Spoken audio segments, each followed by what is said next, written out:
अस्सलाम वालेकुम दोस्तों, मैं हूं उस्मान मंशा और आप देख रहे हैं रेसलिंग फीवर। OMG दोस्तों, MJF ने तो AEW में एक नया ही धमाका कर दिया है, बल्कि ऐसे कहना चाहिए कि उन्होंने AEW से पंगा ले लिया है। तो हम MJF की पूरी सिचुएशन के बारे में बात करेंगे और कम्प्लीटली डिस्कस करेंगे कि इसका रिजल्ट क्या हो सकता है। इसके अलावा ब्लड लाइन यानी रोमन रेंज और दी ऊज़ोस का फ्यूचर अभी भी हवा में है, यानी उनसे रिलेटेड WWE के पास अभी तक कोई भी कंफर्म प्लान्स नहीं हैं। और दोस्तों, थ्योरी ने मुस्तफा अली से मैच से पहले कुछ बड़े दावे कर दिए हैं, और ना सिर्फ ये बल्कि Rey Mysterio without mask Charlotte Andrade की शादी में डांस करते हुए देखे गए हैं, जिसकी वीडियो भी हम देखेंगे। तो आज की इस वीडियो को तो पूरा लाजमी देखें। तो चलें बिना देर किए शुरू करते हैं।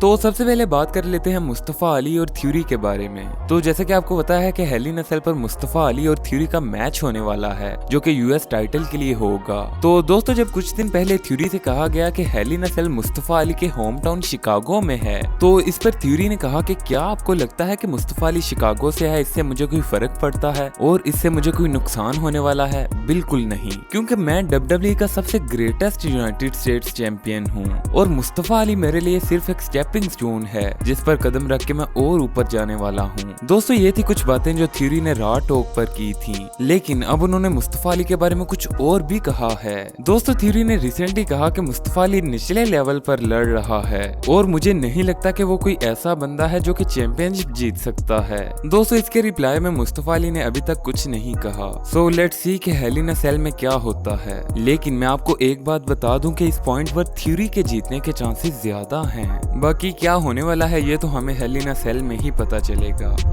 दोस्तों, इसके बाद बात कर लेते हैं रे मिस्टीरियो के बारे में। तो रिसेंटली होने वाली शार्लेट फ्लेयर और एंड्राडे की शादी में रे मिस्टीरियो भी इनवाइटेड थे, जहां पर रे मिस्टीरियो बगैर मास्क पहने गए।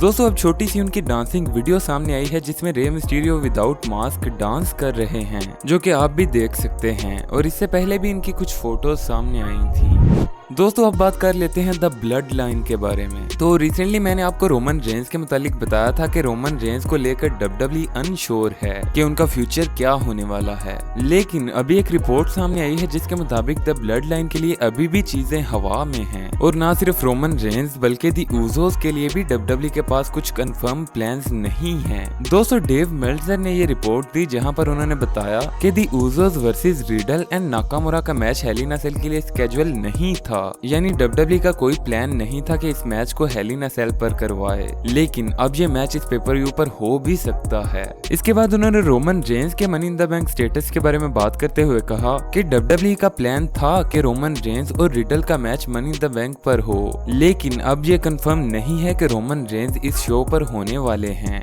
दोस्तों, इन्होंने कहा कि हाँ, ऐसा हो भी सकता है कि ये match money in the bank के शो पर हो जाए, मगर आखिर में उन्होंने ये कहा कि WWE कभी भी अपना माइंड चेंज कर सकती है। दोस्तों, इस रिपोर्ट से हमें ये पता चलता है कि WWE के पास द ब्लड लाइन को लेकर कुछ भी कंफर्म नहीं है, हालांकि द ब्लड लाइन इस वक्त WWE के टॉप पर हैं।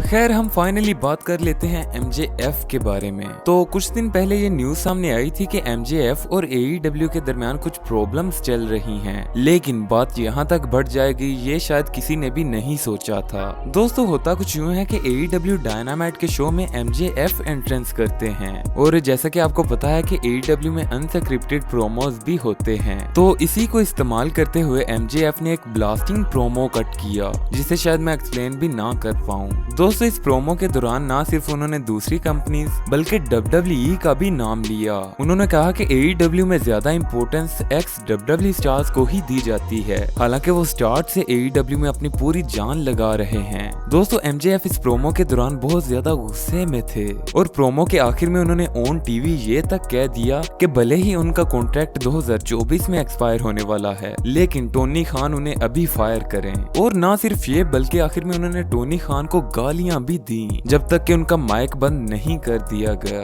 दोस्तों ये चीज कहीं से भी स्क्रिप्टेड नहीं लग रही थी।